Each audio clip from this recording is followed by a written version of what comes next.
Nerd News Now.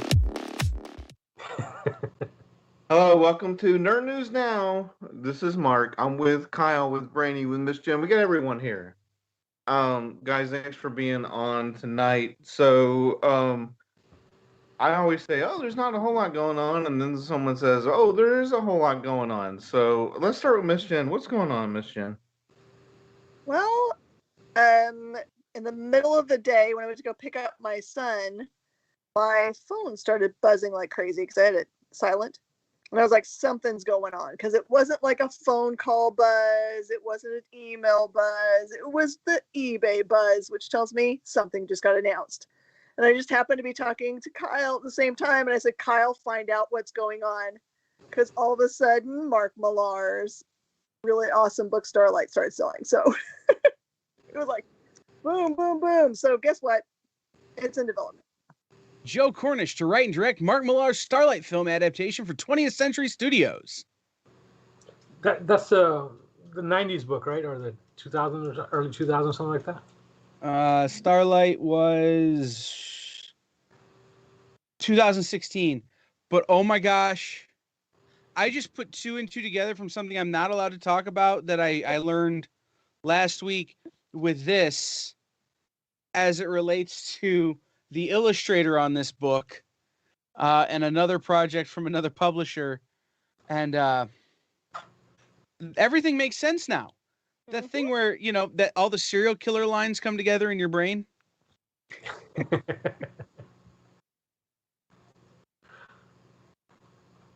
Now, so they had already announced this Netflix deal with Millar, so I wonder why this book didn't pop before. I would have figured all of his stuff would have popped when that was announced. Was this because the Jupiter's Legacy trailer came out over the weekend?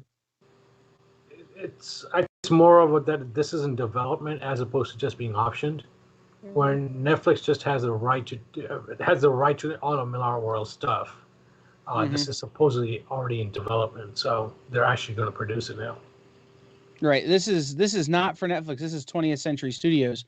Oh, so this okay. is a studio is attached to the project, which means it's actually getting made. Whereas Netflix has just got an overall right of first refusal, first look deal on all the Millar World stuff. So 20th Century could make this, and Netflix could go, meh, and choose not to put it out. Like, I don't think Netflix will, but it's an option. Correct. So this is just a story-specific instance. By the way, has anyone seen the trailer for Jupiter's Legacy? Because I have no idea what's going on. People just keep calling it the Boys Light. I don't think that's fair, because I don't think it's going to be anything like that. But I have no idea what's going on, and it took me like 4 days to figure out that the lead guy is Josh Jennings. I read Jupiter's Legacy, and I'm not sure what's going on. Okay, one of those. All right. I wasn't sure what was going on while I was reading it, which is why it's awesome. Yeah. You gotta wait until it all kind of comes together and congeals. That's my new thing for when a comic book like ties up all the loose ends and starts to make sense. It's congealing. Has it been enough years for it to tie in by now? So what, like 5 years now, 6 years? Yeah, something like that. Yeah, I think they should tie it in by now. Heck, even Walking Dead did. Well, it has a bunch of series that came after it that tie to it. So you've got Jupiter's Circle. So yep, right. They got material. But it's funny that they call it the Boys Light, because I think it's actually the Boys Better, and I would never say that about a Garth Ennis book because I really, really like Jupiter's Legacy. I think Mark Millar is maybe my favorite writer that isn't named Ed Brubaker or Chip Zdarsky. So, I prefer Jupiter's Legacy to the Boys. That being said, I can see the contrast that people who don't know the source material for either one would draw to it. I think it's a mischaracterization, but I think it's a good kind of, trying to explain to somebody what vanilla ice cream is who's never had ice cream. You could say it's kind of like pudding. Speaking of What do you- things that congeal. What do you guys think is going on? Because we've all of a sudden got now essentially 3 different, very superhero-based properties that are very uber violent, all running at the same time. I think it's the Deadpool effect. Deadpool being a rated R movie, people didn't expect a superhero movie to do what it did, and other people just decided, hey, let's push the envelope a little bit further and see where it goes. Mm-hmm. They did that with The Boys. It pushed it, and people, they loved it. Invincible had great ratings, so there, people are starting to see, including Walking Dead. Walking Dead took the comic book genre a little bit in a different style for television. They had no problem zombie killing people and everything. So I think they realized people are okay with all that violence and everything. So as long as the story's good. Yeah, I mean, I think part of it too is the kind of the culture we're in right now. Like everything is so amped up that even your superhero movies have to be super amped up. Mm-hmm. Like the world we're living in is a crazy place, and all of a sudden, The Boys doesn't seem so crazy. And it's I think that's got something to do with it too, is that it's in order to be escapist, you've got to be super, one way or the other. Like if I was watching Smokey and the Bandit 2 today, which is all going to tie together. The thing about Smokey and the Bandit 2 is all of the sudden, this movie that in no way seemed like reality when it came out, I'm pretty sure that's how people get elected these days. This is the one where if they can get the prize from Florida to Texas on time, the person gets to meet the governor of Texas. And little Enos is there with $200K in his pocket. Like, this is a thing. So They should do that this week. Yeah, I think that's probably why it was on TV. Yeah.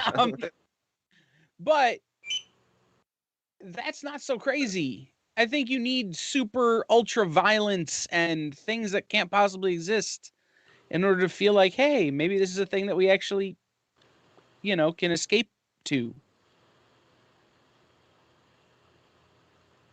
And it's the same reason why our Sherlock Holmes movies right now have to star Will Ferrell and John C. Reilly. I mean, same type of deal, right? Like I'm here for it. Yeah. Well, that movie's actually pretty good, but I'm wondering because there's a movie that started this maybe like 9-10 years ago, Super, starring Rainn Wilson. And I wonder if people are gonna go back and discover that and find that, look at that with a new eye, because now it's a crazy indie movie and there's other stuff going on in it. But that was like an ultra violent. That was like I called it at the time jokingly, "Kick-Ass for Grown-Ups," because it was him and Elliot Page, and it's a crazy movie. And I just wonder if I love people are that gonna movie. go back and discover that and go, oh, because it was also like mocking itself in a non-mockish way too, and probably mocking the genre, and probably even more so now, like kind of predicting what was gonna happen. The same way, like a long time ago, maybe like 18 years ago, there was a movie mocking reality television called Series 7, and then that came out a long time ago, and then you have stuff being written that's big in the movies now, like Hunger Games. So yeah, I think it's just it's some one-upmanship. It's also kind of, we've gauged the audience, we know what they like. Maybe Amazon Prime has a way to figure out how many people tuned out in the last 5 minutes of the Invincible cartoon episode 1, and how many people were like, yeah, more of this. Because if you can survive the last 5 minutes of Invincible episode 1, which is animated, then maybe you're gonna like this other stuff. Mm-hmm. So I think it's just a constant, let's gauge the morality of society today, and of course, like micro targeting and all that, they're able to do that, big data, all that type of stuff.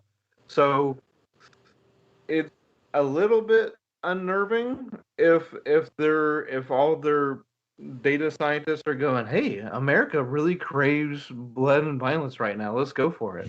But I don't know. I just think it's like a one-upping of the genre right now, and at some point, I think that's going to teeter off and tone down a little bit. But you'll probably always have an audience for that, just as you always have an audience for horror, right? Of all different types of genres. So that's probably yeah. And Go ahead. it's not like these things are only playing here; they're playing worldwide. Like Yes, The Boys is popular worldwide. So it isn't just us. It isn't just micro targeting or whatever we want to call it. There is something going on in the world right now that is just saying this is what we're into. It's why we're not into Westerns anymore. It's just one of those things. And who knows, maybe we'll be into Westerns again next year. But we're not right this second, and that's, part of it. And we also have to bear in mind the rest of the world is more open to violence than we are, or at least fictional violence. I mean, look at all the Japanese animation that's got people chopping off their heads in the very first scene in time. So, we're more conservative about violence here, at least. So, I was having a conversation with a comic book writer the other day. And this comic writer told me that they had to have a conversation with their editor about getting a different VPN because they're writing a book about serial killers and their search history needed to be protected and not actually going out to the world because that would wind them up on some lists. Right. And I'm going, you know what?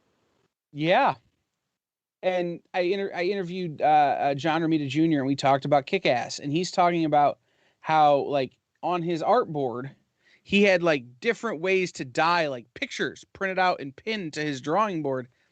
And he would talk to his wife about it. And she'd be like, look, we got to have a rule. Like 2 hours before bed is the last time we could talk about this. Because if you talk about it between those two times, we both have nightmares. The thing yeah, I can imagine that. The thing I'm worried about right now is there's other trends that are out there that are super disturbing. Like the fact that on Netflix, Waterworld is trending. I don't understand it. The Kevin Costner Waterworld? Yes. Really? Yes. I gotta stop watching Jane the Virgin and start watching that. I am right now. I am only binge watching. I'm only watching one new show right now. I haven't watched any more than the first episode of Falcon and the Winter Soldier. Haven't watched any more than the first episode of Invincible because there's a world where Mighty Ducks Game Changers exists, and I'm gonna watch that. I'm on the same boat as you. I haven't watched Falcon and the Winter Soldier. I'm just gonna wait till the entire series is out and watch it. I'm assuming it's an 8-part or so. And I'm waiting on Invincible. It's better for my mental health. Right? Than spending 8 weeks screaming into cameras about how I hate it. Mm-hmm. I just wait till the end and then only scream once. Miss Jen, what about you? Are you caught up on Falcon Winter Soldier or no? All except for the last episode. I thought I'd watched all of them, but obviously I walked in and my son was watching number 4 today, and I didn't recognize it at all. So either I slept through it and didn't realize it, or I didn't watch it. But I do have to say, having not watched 4, but just watching 3, there is a moment that Sebastian Stan should just win all the awards for. It's like he says a line like, "Please don't tell me that I'm wrong about it because Steve told me this, and if Steve's wrong about that, he could be wrong about me." And he has this moment where he says the word "me" too, and it just like breaks me. Yeah. Such a good actor, dadgummit. There's without going into spoilers, there's just so much stuff to unpack in that show. The first episode, I was like, okay, because it's dramatically different than WandaVision. And the second episode, you can kind of see where it's going. And then there was a 1-hour meme created from the third episode, and also like an amazing, MCU appearance. And then 4 is just on another stratosphere. So I'm the only one caught up. I'm not going to go any more than that. But once Brain and Kyle, once you watch it, just remember episode 4 is kind of where it gets good or real or whatever you want to call it. But yeah. So Jen inspired me to look something up. The top 10 Netflix shows in America today. Netflix things in America. Now, is this Thunder like Force. Nielsen ratings based or? This is Netflix's top 10. Okay. This is what they call their top 10. Further, you said Thunder Force is number 1. Yes. It is. Oh my God! Wow, really? I read the little, the little description they have tells you. I'm like, is this what we've come down to now? That we're making shows like this? So Mark is about the only person who will appreciate this. I said that Thunder Force should be the name of Nia Jax's tag team in WWE. Yeah. I think that's a great name for them. But anyhow, so it's this is a robbery, which if you haven't seen it is fantastic. Who Killed Sarah, which I haven't watched yet, but I've heard is good. The original not the original, but from what is that? Not the 1994 Little Rascals is number 4. To me, that's more confusing than Waterworld. The Serpent, which stars someone who looks vaguely like John Stamos, but isn't. The Sniper Ghost Shooter. Okay. Is it Coco Melon? Coco Melon? It's a children's animated show. Yeah. Legally Blonde. What Lies Below, which is a new Mina Suvari flick, and Concrete Cowboy, which should always be number 1 because Idris Elba. We lost Mark. Man, I think Legally Blonde bumped Waterworld today. That's a good trade-off, I guess. Bend and snap. That's right. I personally did not dislike Waterworld, so I'm okay with that. But Legally Blonde, I didn't dislike it either. But I also didn't dislike Legally Blonde, so there's that. I thought Legally Blonde was a really good movie. Yeah. For what it was. Yeah. I watched it yesterday, and it does hold up really well. It does feel just as which good. one? The first one. Legally Blonde? Yeah. Yeah, it's a great movie. Yep. My daughter loves it. She loves everything Legally Blonde. When she was younger, she wanted to go to Harvard because of Legally Blonde.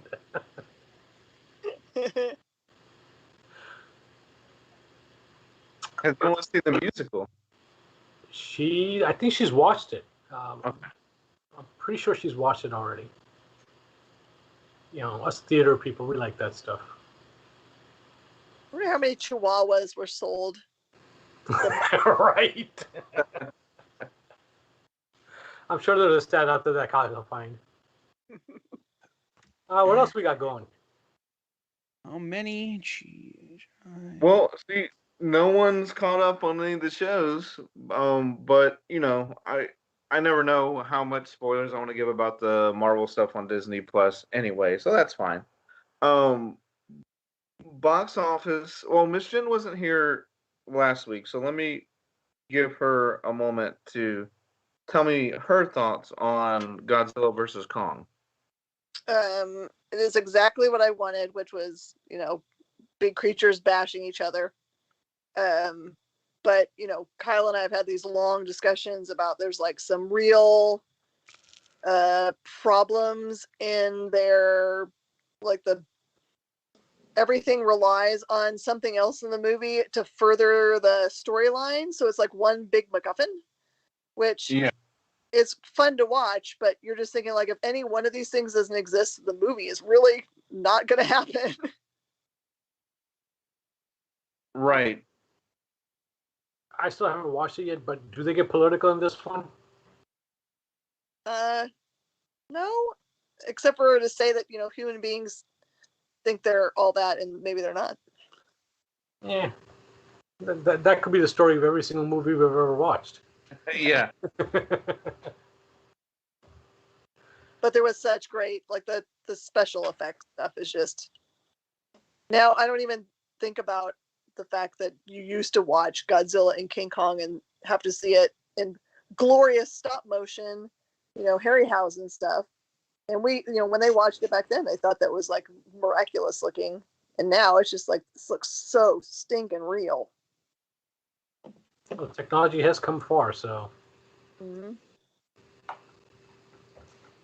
Yeah, last week I compared that with the Michael Bay Transformers, where it just looks like a tornado of toasters and iPods finding each other. And, like the action when Godzilla and Kong are fighting is just, they're completely, it's distinguishable. You know exactly what's going on. It just looks like so clear. That's the thing about that. But no spoilers, Michigan, for people who haven't seen it yet. But that one thing that I said was going to happen did, and the one thing I said that wasn't didn't. So I was right about it. But I did watch it and I enjoyed it. So No, public service announcement for all our viewers: do not Google Chihuahua facts after Legally Blonde. It will make you sad. oh no, There are a lot of stories about how the dog from Legally Blonde died and how Reese Witherspoon had adopted a dog, and then all these things about Chihuahuas and dog shelters, and then things about how people had went out and bought and adopted Chihuahuas after the movie, but they weren't cute little Chihuahuas like in the movie, and they were actually mean because Chihuahuas usually are mean, and how they had to take them to shelter. There was it's awful. Don't do it. Yep. yeah. Research the breed before you buy one, so you can know what you're in for and be patient with them. Yeah, and also don't base the breed that you want based on a dog that is trained for 12 hours a day by a Hollywood, animal trainer. Right. If you adopt a pet based on a movie, you should adopt the bear from the third Dr. Dolittle film, or Yeah. from Without a Paddle. Hey, or Yogi Bear. I want to adopt Yogi. Hey, boo boo. That's Don't- my dream job, right? Is to voice Yogi Bear. Really? Do something. If I could get, well, I don't have a whole lot of vocabulary. That's why I'll never get the job. But it's hey boo boo. How about a picnic basket? It's good. I like it. Mm-hmm. Does anyone else do voices? I know I can't do it, but I can do it. After a minute, my Yogi Bear turns into Snagglepuss. No, I can't. No, I can't do. I wish I could do voice work. Voice work would be awesome, especially in Texas. There's a couple companies, and you can make a living off of it. But no, I never know. When I used to do stand up, I did a very dirty bit about Bernie Sanders and Ted Kennedy and coming up with free tuition for everyone. But it was very dirty, and the origin of the story is unrepeatable outside of that setting. But I did it in the voices, and I think that made it funnier than the joke actually ever was. I mean, sometimes it's all about the delivery, right, and not the product. So Absolutely. that Speaking of all about the delivery and not the product, Mark, did you watch WrestleMania? Oh no! Are we doing this now, or are we going to let them go, or what? No, I just had to make the joke. You set it up. I had to make the joke. I did. I did watch. Yeah, I did. Are we doing this now? Are we going for it? No, we'll talk about it at the end. Okay. Yeah, it was a thing that happened for sure. It did, in fact. It almost didn't, but then it did, in fact, happen. Yeah, I didn't quite. Oh, yeah. I didn't understand. I didn't know that a WrestleMania could rain out or whatever, or be in a rain delay. How did I not see this news? Shazam casts Lucy Liu as Calypso?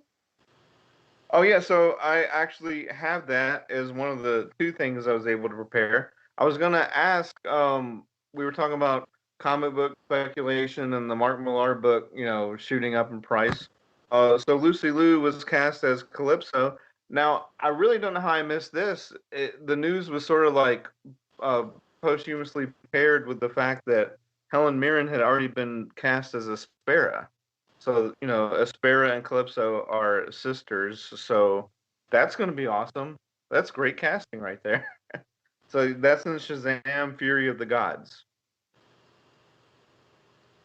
I like it. Yeah, that's going to be.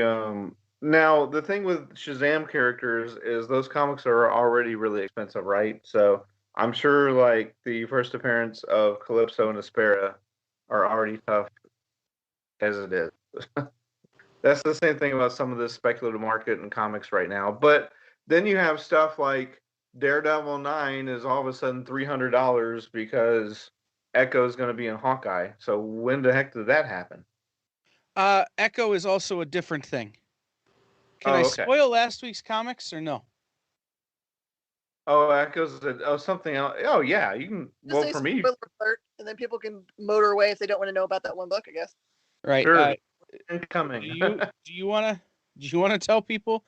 Because Jen was the person who sort of told me, and then I did some research. I'm like, oh my god, Which was the thing? that Echo is involved with the Phoenix Force. Oh, okay. Yeah. So that's a new host, huh? Because I heard that Phoenix Force found a new host. So I guess Echo is it. It's so funny because, the whole series leading up to it, you're just like going, oh, who is it going to end up? Because, it's like the people in play are super powerful people, right? Black Panther and Captain America and, people that you're like, okay, well, this makes sense. And then the person that ends up with a power makes the most sense because it's like, it feels like it's a Thunderbird, right? Why not? Yeah, there was a spoiler cover. Mm-hmm. Now, is that what comic was that? Did that happen in? Avengers 44. 44. Mm-hmm. Oh, okay. Yeah, I imagine that her first appearance in Marvel Knights #9 was probably like $10 a month ago. But I don't really know what's happened to the secondary comic market right now, because it's like if you don't get a jump on it, these books that you could have for $5 last month are like $200 all of a sudden. It's similar to what's going on in the trading card market, which I'm very well aware of. But it's like, are people? Oh, all of you can answer this question. Are people just like paying 10 to 20 to 30 times the amount for raw books right now over CGC stuff because no one wants to wait for turnaround times, or what's going on there?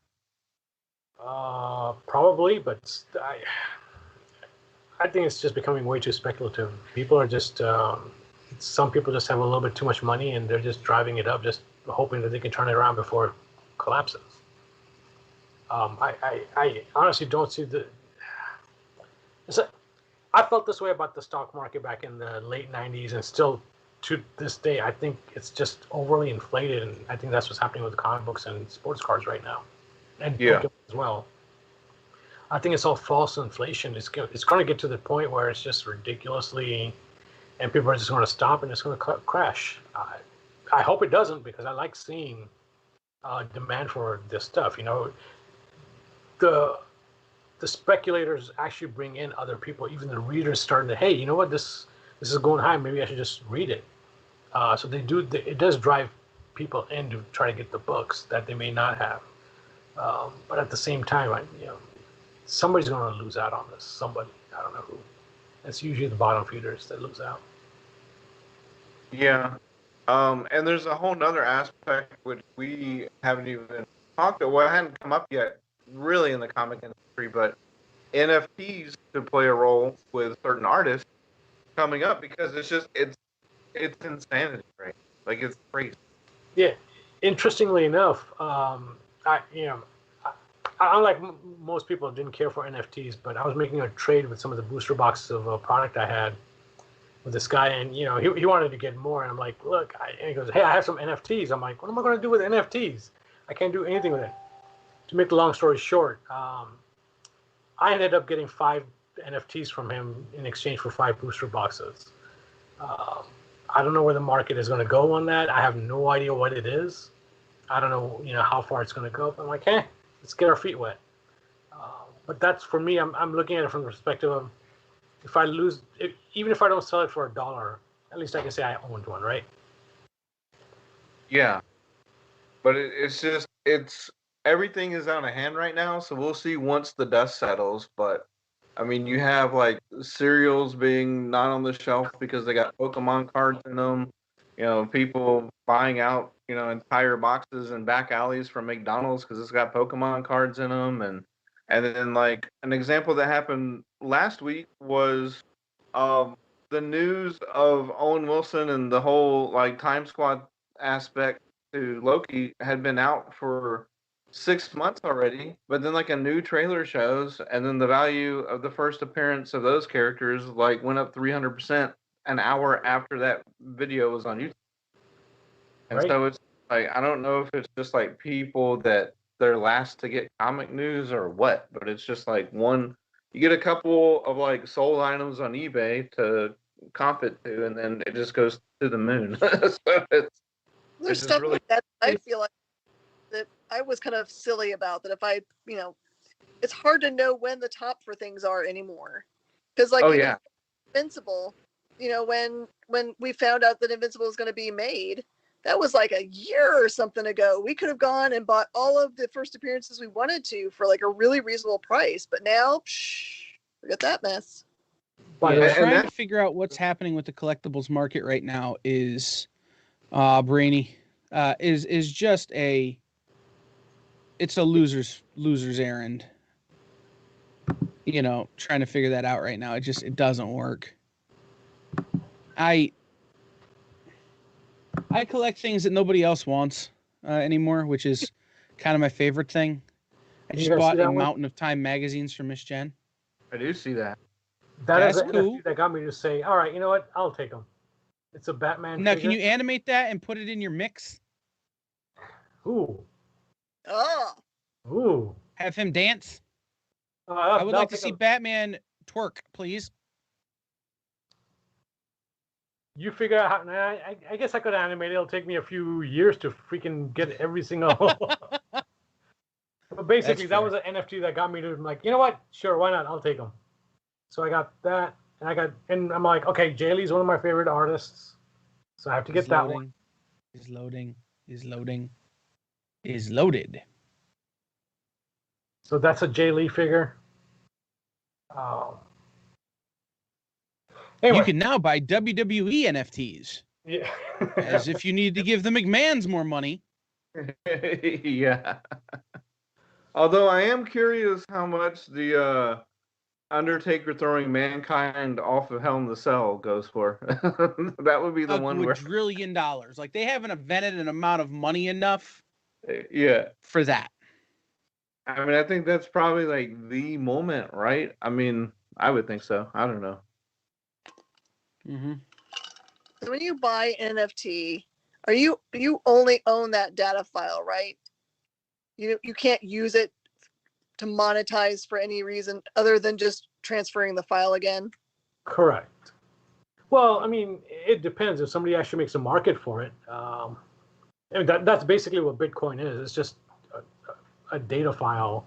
Mm-hmm. But in Bitcoin's case, you can actually own parts of it. And I guess in an NFT, you can do the same thing. It's just an image. In this case, it's just an image associated with that one chain, that block of that chain. So basically, you own it.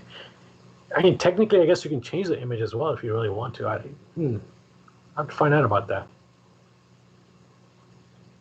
I know, Parker. I still have no idea what they are. I know non-fungible tokens, and that's it.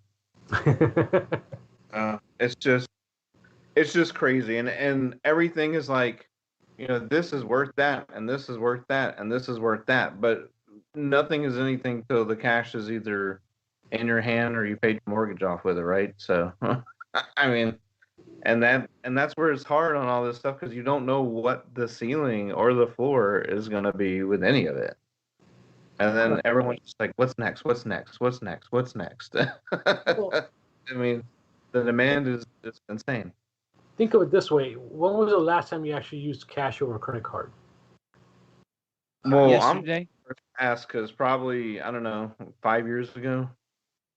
See, I don't even see my paycheck anymore. It goes straight from one computer to another computer, and then from there it goes to.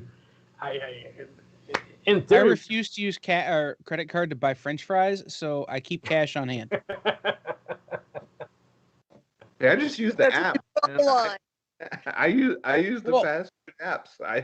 But if I don't have, so that's how I keep myself from always eating French fries and fast food and junk. Is if I don't have the cash on hand, I can't go to the fast food restaurant. Yeah. It's the thing that's keeping me from being 2,000 pounds. Like, you know, it's this is the line I draw in the sand. You know, but that's all I use cash for is, you know, eating food. But you're right. I mean, the thing about NFTs and Bitcoin and all of these cryptocurrencies is that nobody knows enough about them yet to really be able to say, oh, this investment is strong, or this investment is smart.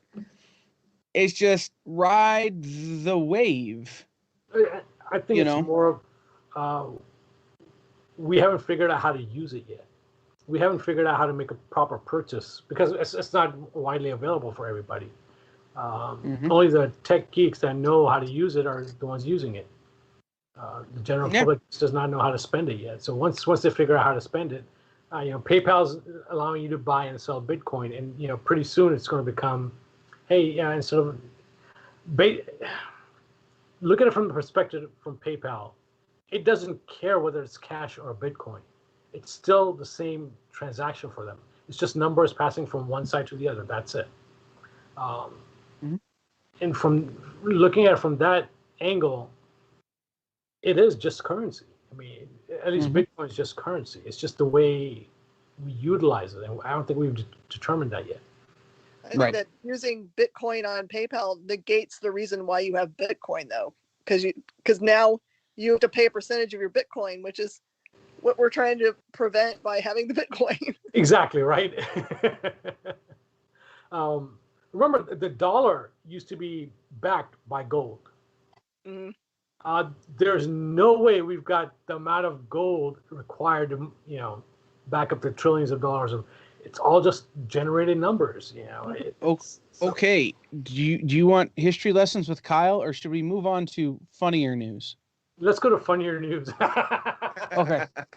I can just tell you that the gold standard went away in the 1950s. The silver standard went away in the 1970s. And now it's the rare metal standard, which also includes every piece that's in your cell phone. Yes. All right. Funny story. Ron Funches is trying to get the voiceover changed for the Suicide Squad movie because Stallone is hanging out at Mar-a-Lago, and the hashtag replace Stallone with Funches is trending. Ron Funches is the voice of King Shark in the Harley Quinn animated series, and he's awesome. And someone put, I support this not just for Suicide Squad, but for all of his movies retroactively. So now I'm hearing Ron Funches' voice say, Adrian, I did it.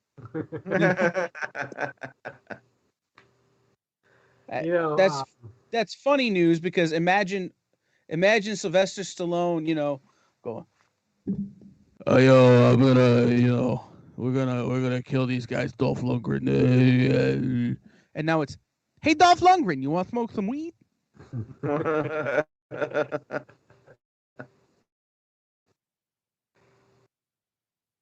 It's a funny, political stuff aside, the idea of changing the voice of King Shark is always hysterical. But if anyone saw that cartoon, why would you ever want to use another voice for King Shark? That's what I don't get. Right. You should have an A reel and a B reel. And when you go watch Suicide Squad in the movie theaters, you don't know which one you're going to get. So then you're going to have to watch it multiple times. The DVD comes out, it comes out on streaming, and you've got different, French, English, Funches. Or just put in your earbuds and select, option 1 or option 2. Yeah. I'm all about it. Track at that point, I'd be fine with that. Mm-hmm. I'm all about it. Look at this horning. But no, and whenever the Suicide Squad video game footage came out, which looks potentially awesome, he wasn't voicing that King Shark either. And I'm like, what? I don't understand. Like, if anyone's seen the Harley Quinn cartoon, it's awesome. So I want everything else to be like that. So yeah, I'm fine with Ron Funches being in whatever. So, Did you guys see that the Nevers beat Game of Thrones for an HBO original series debut? Wow. More people watched it than watched Game of Thrones. now is that Game of Thrones like series finale or the No, the debut.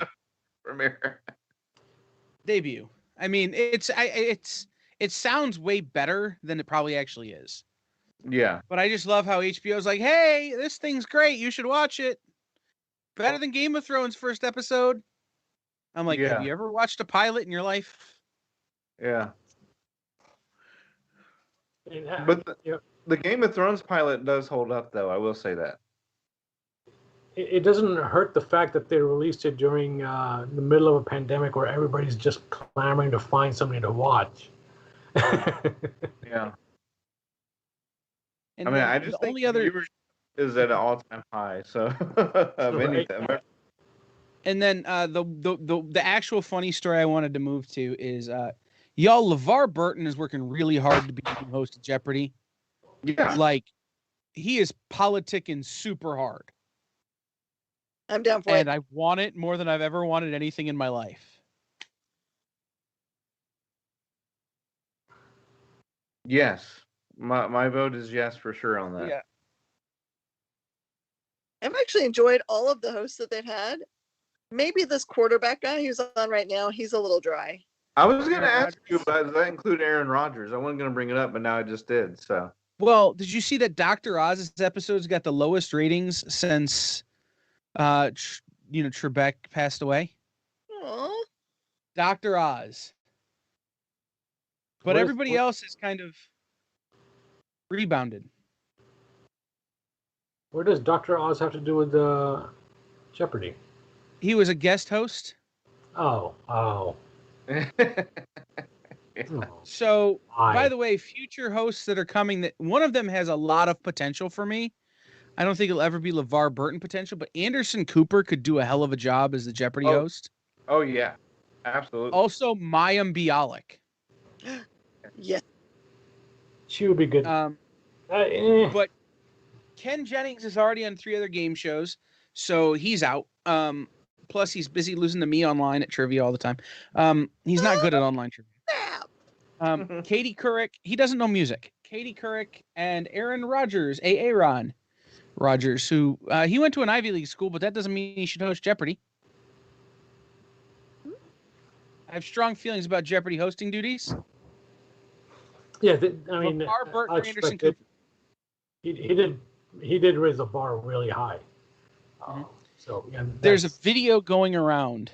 This is my favorite thing about Alex Trebek ever. There's a video going around where a woman is on a tour of the Jeopardy studios and she gets to meet Alex Trebek and she goes, "Sir, would you mind if I ask a question about you when you were a young student in Toronto?" And he goes, "Sure." She goes, "Did you actually live in the basement of this family?" And she gives the family name and he goes, "Not only did I live in the basement, but I dated the daughter so-and-so." And she goes, "That's my aunt. We all thought my dad was full of crap when he said you lived in his basement when he was a kid. And now you're telling me you could have been my uncle?" And he goes, "Yeah, I could." I'm going, best video ever. It's weird, but I think my favorite of the guest hosts so far has still been that executive producer. I thought it was awesome. The I forgot executive about producer of Jeopardy? Yeah. He did the first couple of weeks right after Alex passed. Yeah, but I as an executive producer of things, the amount of time you have to do other things is very small. Yeah, I understand this. You could maybe work on Jeopardy because they have such a phenomenal writing staff. But I've also gone through the Jeopardy casting process, and they need their executive producers casting. So, I passed the test twice, but I don't pass the camera test most times. I've never passed the camera test. So you do a general knowledge test, then you do a with buzzers test, and then you get to a camera test where you've got to play with cameras on you, and that's where I always get nervous and foul up. can't believe it. You're such a natural all the time when I see you. Well, but you got to look into the camera, listen to the question, and press the button. And my brain can only do two things at once.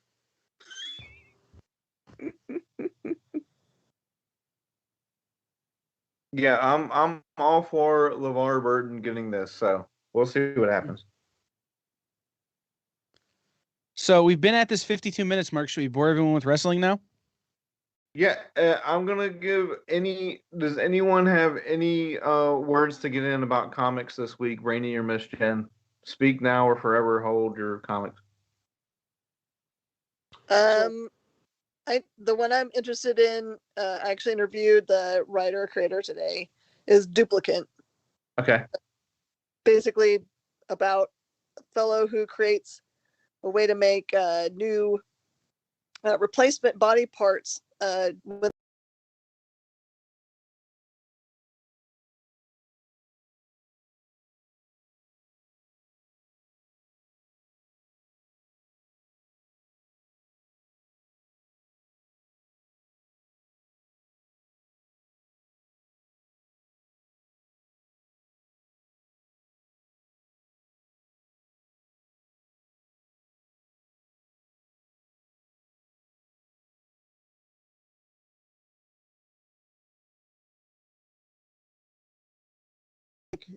through his interaction with the main character, kind of realizes what the problem is. So it's so funny because it started as, it was written as a pilot and then became a comic. I had one this week for me that was interesting called where's it at? You Promised Me Darkness. But now I'm not seeing it. Maybe that's no. I'm not seeing it for whatever reason, but it's about the people. Oh, there it is.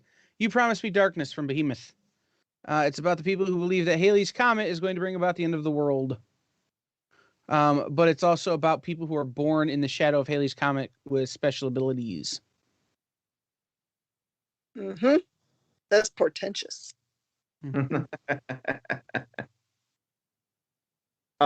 Anything else? And does anyone want to tag out of this episode before we start WrestleMania talk?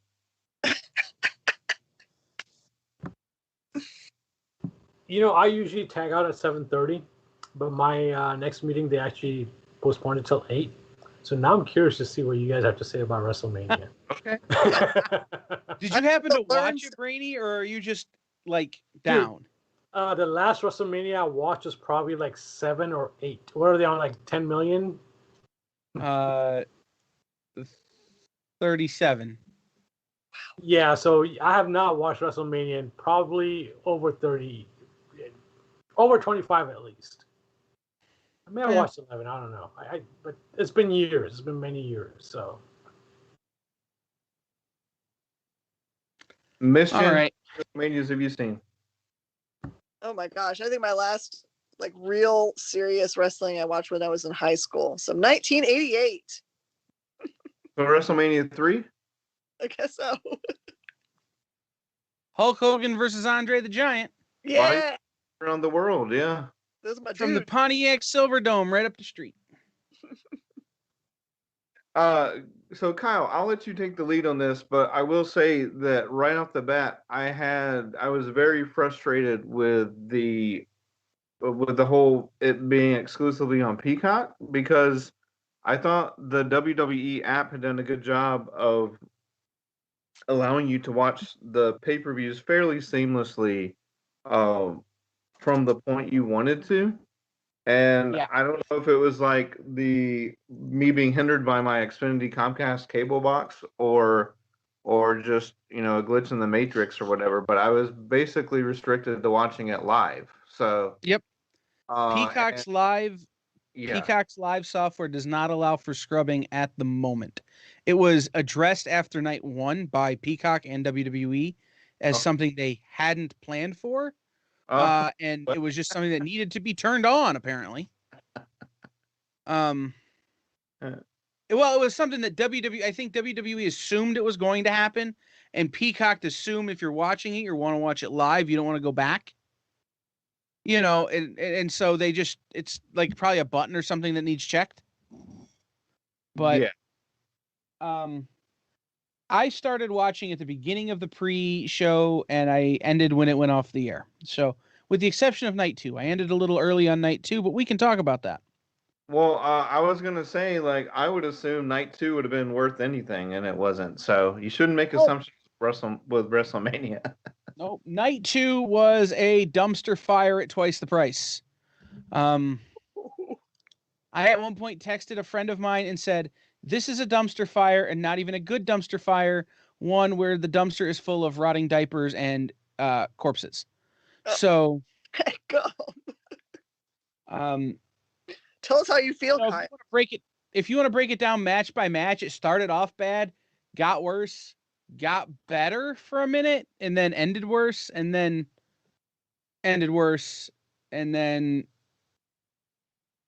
got worse the whole night. And it was almost as if, you know, and I told you about, you know, my experience with trying to catch up in the last year in the pandemic, just it being something to escape into. But now I try to tune into Raw and SmackDown on Mondays and Fridays, respectively. Keep up with the storylines. It seemed on night 2, they just threw all storylines out the window. Like, well, the only I don't like certain characters that have been around didn't show up, and it was just all kinds of weirdness. Well, so night 2 did have a lot of the finalization of story arcs, but not really the finalization of story arcs. So the first match out of the gate is the Fiend Bray Wyatt versus Randy Orton, which you think this is going to be the end. You think the Fiend's going to come out and squash Randy Orton, and it's going to be the end of this thing. You know, the Fiend rises from the ashes, a la The Undertaker, and just does his thing. But then they do this thing, which, by the way, Alexa Bliss with the weird stuff running down her face is as hot as Alexa Bliss has ever looked. Just throwing that out there. You know, 90s scene girl Alexa Bliss is apparently my style. But I thought that match should have ended the other way, and it would have been a pretty good match.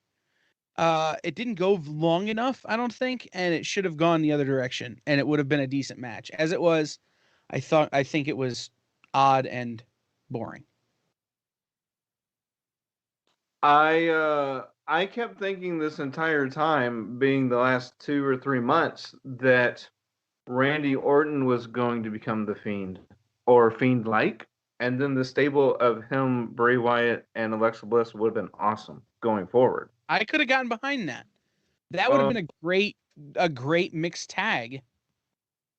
You know, someone had mentioned online, either do something like that or just get rid of Randy Orton and drop him in the giant Jack-in-the-Box and then have Flames shoot out and be done with all this. But they never are done with anything, just in the same way the whole graveyard match from last year with AJ Styles, where like he's buried and then now he's back and he's got some guy with him and then he wins tag team titles he doesn't deserve and blah, blah, blah. But that was night 1. We'll get to night 1. Yeah, so... the other match is Nia Jax versus Shayna Baszler. I said some terrible things about Nia Jax, but she's a terrible wrestler, so we'll move on. Well, Tamina Snuka should have won. And the one complaint I had, the one thing I'll say about that is that they built up this whole Reggie thing for weeks, if not months, and then he was a no-show at WrestleMania, so I don't understand what happened there. Right. Kevin Owens versus Q Zane, which is actually my favorite match. For those of you who don't know, Sami Zayn is doing a whole QAnon angle where he thinks everything's a big conspiracy against him. And the reason it was my favorite match is because at the end, Logan Paul took a stunner and made me very happy. I was disappointed in that one because I had been hearing since WrestleMania 36 that Owens was planning a spot off the pirate ship, and no one touched that pirate ship. Because the pirate ship was CGI. But I'm talking about the one that's actually in, that's affixed to the Buccaneers. I think the weather had something to do with some of that. Probably. It just seemed like, I know that last year was shifted around the pandemic, but like the Funhouse match from last year, for me, I'm not talking about for, someone who's been into wrestling for 30 years and is like a traditionalist by any means, but like that Funhouse match with the Fiend versus John Cena was incredible, right? So, I was hoping for like something inventive like that, but there was like nothing. It was all in ring. They didn't even have like any backstage brawls or anything in this whole WrestleMania. Like I said, I think part of it is the weather, and I think part of it is this is the first time they were back in front of fans. And on night one, when you saw that, you saw some people come out a little over amped. And when you try and do backstage gimmicks, you try and do weird spots like that, and you're too heavy, too high, that's when people get hurt. Like, I don't know if you remember back when Big Cass and the little Italian guy. Enzo and Big Cass were a gimmick. Their first WrestleMania, they came out, and Enzo basically strangled himself on the ring ropes, trying to run around the ring like a crazy person. And he slipped and fell and like got his neck caught around the ring ropes, and then couldn't do promos because he had hurt himself. Yeah. That's the kind of stuff that happens. So if you cut a lot of that out, and it was raining all weekend, if you're going to do an event in an outdoor stadium in Florida, maybe don't, because rain. Yeah. Just as a thought. But so Riddle versus Sheamus, I'm glad the way that one came out, because the second I saw Riddle, I wanted someone to hurt him a la Goldberg, like really hurt him, like as a shoot, not like, which I guess is what makes him a good heel. Wait, I thought Riddle's a face. I think in that match he's a heel because Sheamus has been so over for so long. Right. I think in other matches he's a face, but in that match he's a heel compared to Sheamus. And then the Nigerian drum fight, Big E versus Apollo Crews. No. No, and they also made a major mess up. I don't know who's responsible for this. I would assume that the announcers are briefed on what's going to happen or whatever, but the Michael Cole was acting like he'd never seen this person before in their life, but that guy wasn't he drafted to SmackDown like a year ago or something? Like, yeah, but he's not been used for anything ever. Okay. And Michael Cole is not known for being a good announcer. But the thing about this match is I thought it was great. It was brutal. It was angry. And then all of a sudden, hey, here's a giant to squash somebody. Really? He couldn't give us an honest end of the match. Yeah. The Raw Women's Championship, Asuka versus Rhea Ripley. I am glad of the way that went. Rhea Ripley, I think, has a bigger upside at the moment than Asuka does. Yeah. I think Asuka needs to get back to the crazy person Asuka gimmick that is what made her famous all around the world. But I also think I'm in love with Rhea Ripley. Again, something about punk rock scene girls. And then the Universal Championship match, which was the last match of night 2, Roman Reigns versus Edge versus Daniel Bryan. Roman Reigns was the champion. He walked away the champion after a really non-finish, a really disappointing finish. It was a great match until the end. How long has this head of the table storyline been going on? Since he came back from his bout with cancer, which, like, okay, this is going to sound like me saying I don't want a guy who just beat cancer to be a WWE title holder. I'm not saying that. I'm tired of WWE trying to make Roman Reigns look strong. Like, it would have been a much better feud for Edge to pin Daniel Bryan, get the strap, and now Edge, who has this 30-year history with the company, and he's got his own great comeback story from a broken neck and Canadian soap operas to being back into WWE, and now he's in a feud with a legacy. Like, the guy's The Rock's cousin, and his great-grandfather was, the same. He's got the same lineage as The Rock, and he's got his cousins in the Usos, and Nia Jax is his real life cousin, and all this kind of stuff. Like, he can have this big kind of story against Edge, who can put anybody over at any time. And instead, they're just like, he gets to keep the belt. Let's make him look strong. I keep expecting at some point for Jey Uso to do a heel turn, which would be face turn because Roman Reigns is a heel, but it's just not like they're not moving the needle at all. Like this is just still like nothing happened to move that storyline. It's just like they built it up with Edge constantly telling Uso like you can do better, you can be better. That guy's like shouldn't control you, you know. And I would have thought a good way to would in that match would be that Jey Uso comes out to help like he did, but then maybe he pins Roman Reigns and walks away with the belt because there's no rules, so who cares?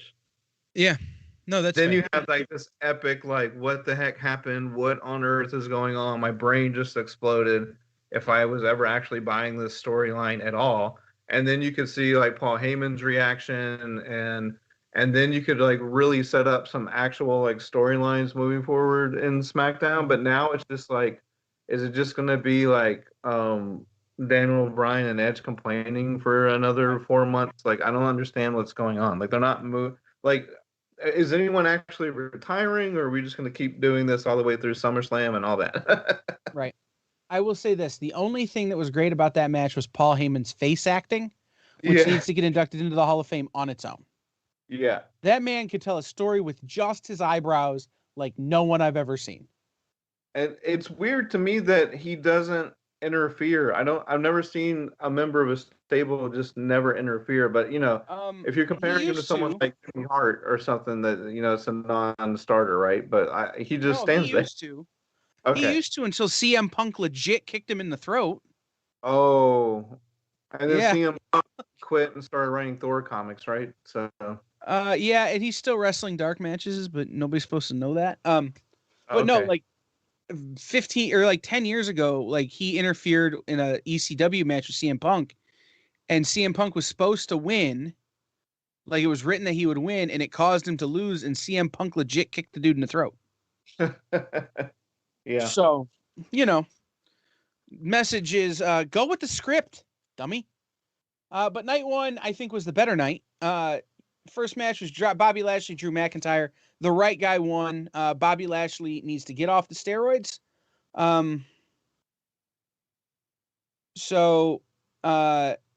You know, but I think this sets up a good long run between Drew McIntyre and Bobby Lashley.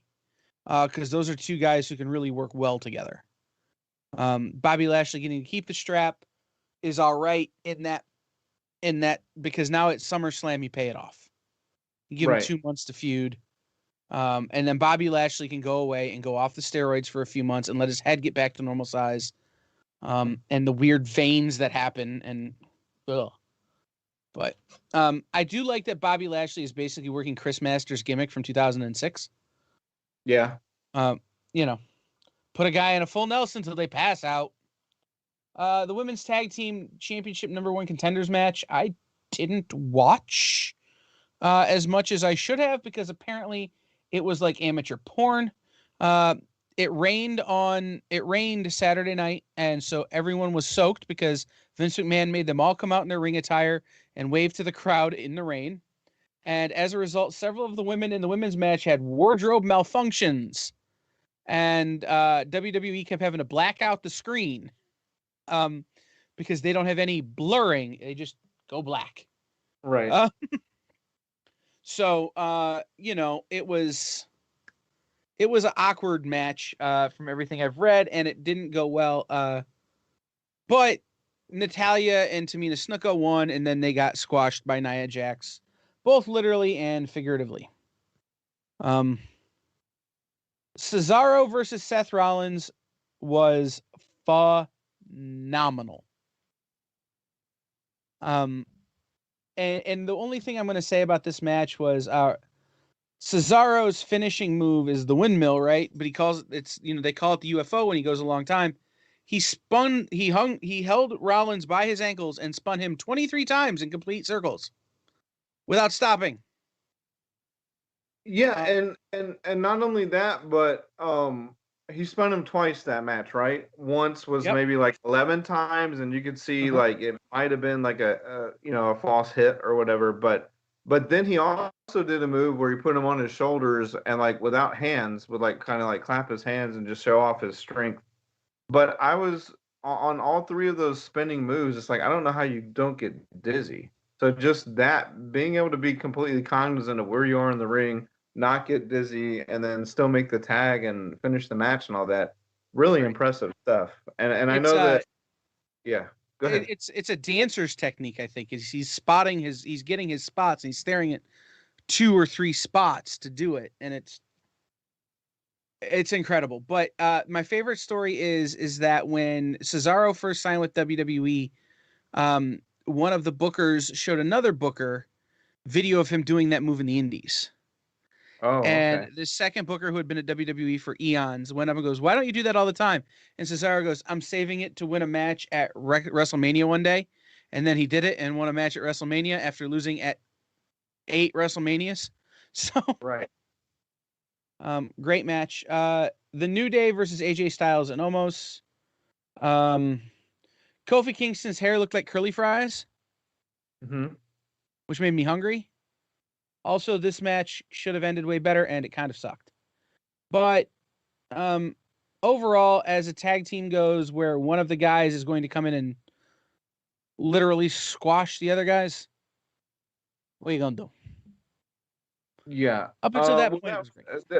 I guess I've learned that they call that a hot tag match, right? Mhm. Where you basically have one guy kind of waiting around the entire time, clapping his hands, letting the other guy get the crap kicked out of him, and then at some point just come in and obliterate people, which is what I thought was going to happen in the Bad Bunny match. So I don't know if I'm going in order, but if you want to talk about that one for a second. Bad Bunny is next. Bad Yes, Bunny right.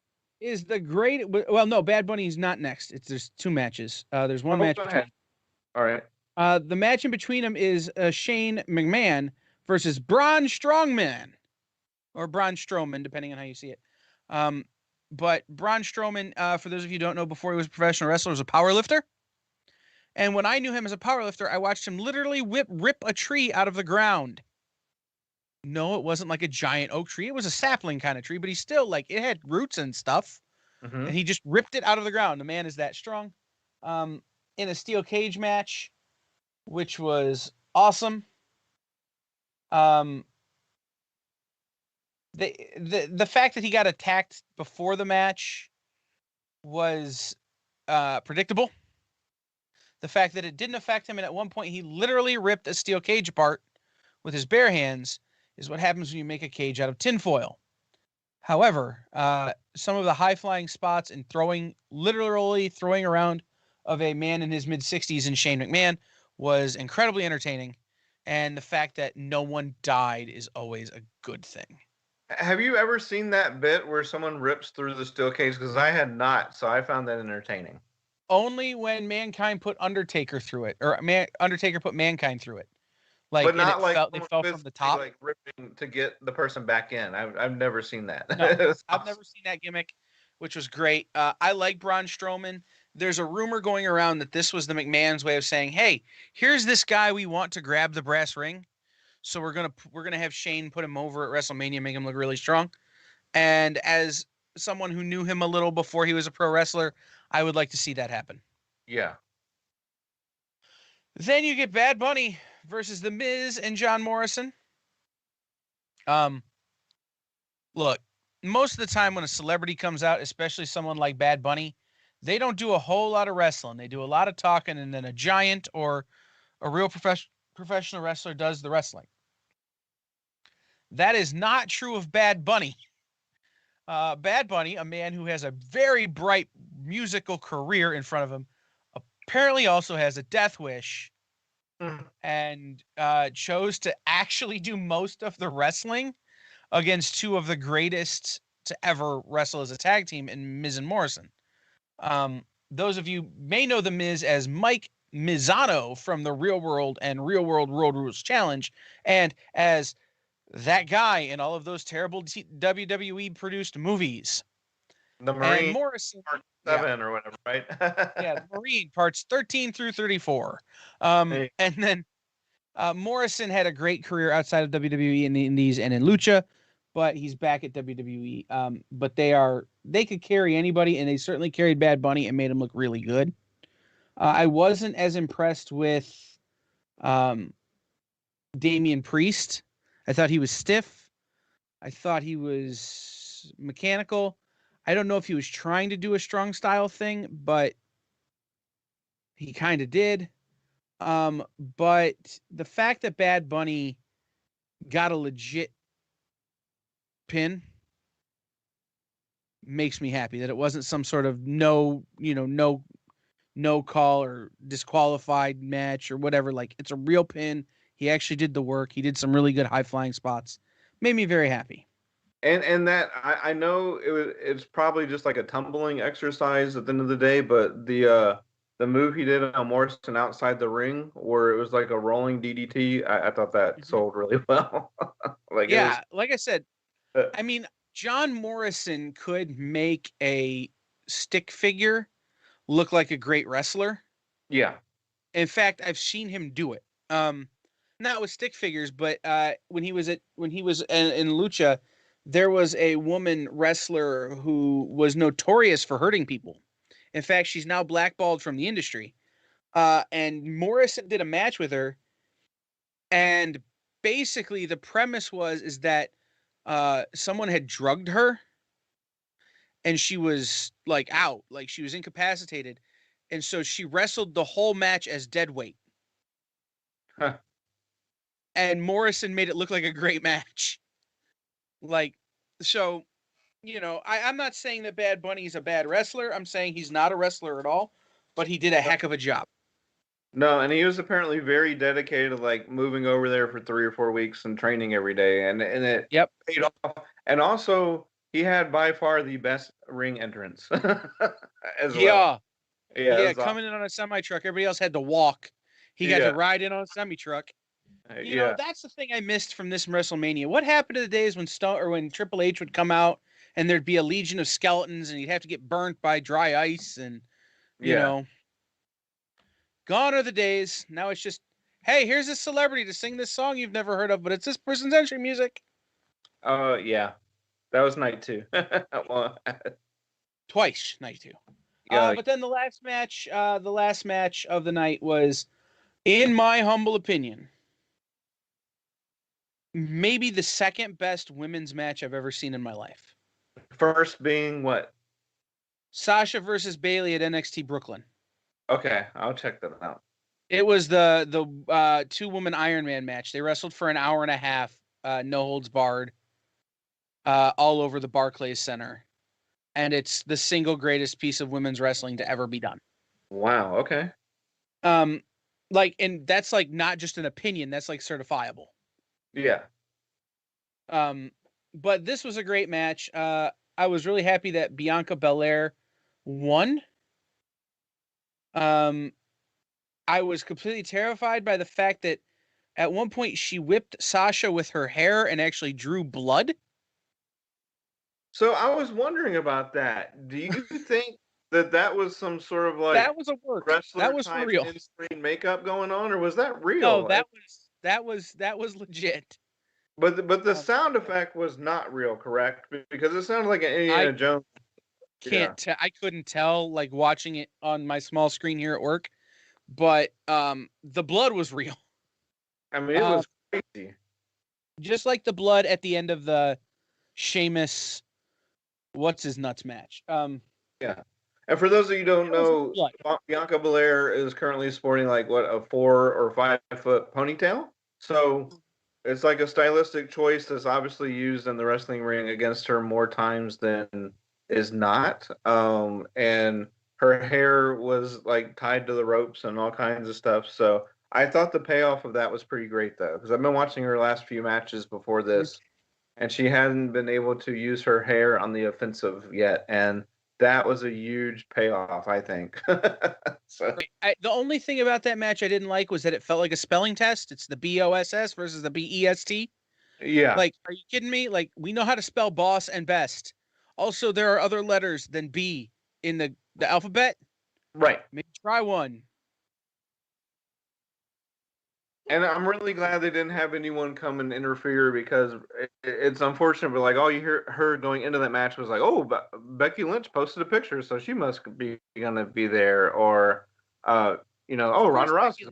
Her husband was wrestling. I'm glad they stayed away from the gimmicks of that match. Right. I mean, her husband got spun around like 40 times, Yeah. or her baby daddy, whatever he is. But, Right. So I think it was good. I think overall night 1 was better than night 2. Night 1 was the redeemer of night 2, which gives the whole thing like a B- C for me. Because they should have flipped it, right? I mean, the booking, shouldn't they have just made the better night 2? I think they should have just made night 2 good.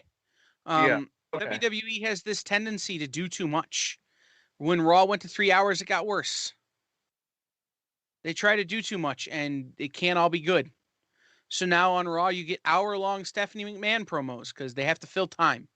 Yeah, it's a long. Do less. About that today. Yeah, they should do less and benefit more.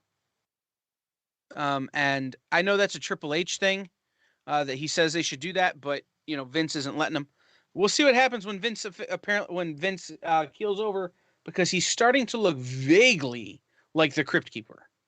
Oh. We'll see what happens with that. So what's the next big pay-per-view? Is it SummerSlam? Fastlane. Wait, but Fastlane happened already. Not Fastlane.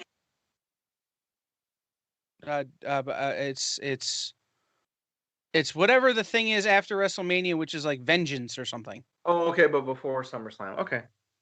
Yeah. So like you said, they can, I won't watch again until next year. Yeah. Well. I'll just read the dirt sheets like I did for the last year. Yeah.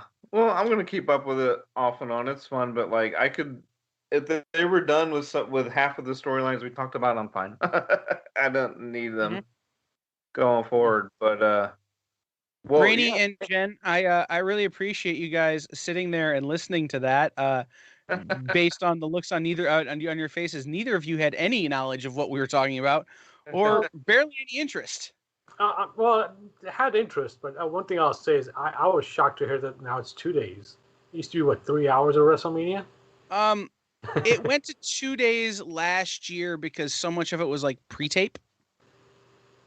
So there was like one day that had a bunch of pre-tape, and then one day that was like legit live.